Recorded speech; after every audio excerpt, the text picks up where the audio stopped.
અમદાવાદ શહેરથી સમાચાર પ્રાપ્ત થઈ રહ્યા છે। ભાજપની બૃહદ કારોબારી બેઠક પૂર્ણ થઈ છે। બૃહદ કારોબારી બેઠકમાં પ્રદેશ અધ્યક્ષનો આદેશ, પેજ પ્રમુખની સિસ્ટમ પર ભાર મૂકવા માટે પાટીલે આદેશ કર્યો। તમામ પેજ પ્રમુખને ચૂંટાયેલા સભ્યોને આદેશ કર્યો છે કે પેજ પ્રમુખને મળો। બૃહદ કારોબારી બેઠકમાં જે સીઆર પાટીલે આદેશ કર્યા છે તેની વાત કરીએ તો તમામ પેજ પ્રમુખને મળવા માટે આદેશ કરવામાં આવ્યા છે કે ચૂંટાયેલા સભ્યો તમામ પેજ પ્રમુખને મળો અને પેજ પ્રમુખની સિસ્ટમ પર ભાર મૂકો।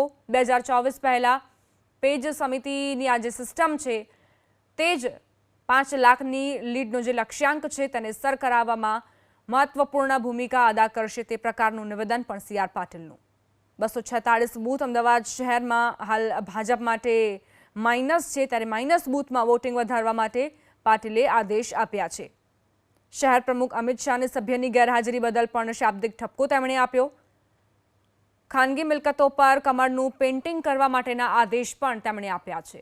તો આ પ્રકારની રણનીતિ ઘડી છે સીઆર પાટીલે આ વખતે, અને તેમણે જે નિર્દેશો આપ્યા તે મુજબ કે જ્યાં જ્યાં 246 બૂથમાં માઇનસ પર છે ગ્રાફ, તેને અપ લાવવા માટે, તેને ઊંચું લાવવા માટે ત્યાં વોટિંગ વધારો, લોકો સાથે મળો, જે રૂટ્સ છે તેને મજબૂત બનાવો, પાયાને મજબૂત બનાવશો તો જ આપ જે લક્ષ્યાંક નક્કી કરવામાં આવ્યા છે તેને હાંસલ કરી શકશો।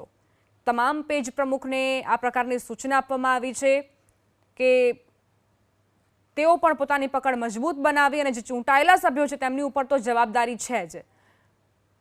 સભ્યની ગેરહાજરીને મુદ્દે પણ પાટીલે શહેર પ્રમુખને ઠપકો આપ્યો કે બૃહદ કારોબારીનું આયોજન થતું હોય ત્યારે કેમ આટલા બધા સભ્યો ગેરહાજર રહ્યા।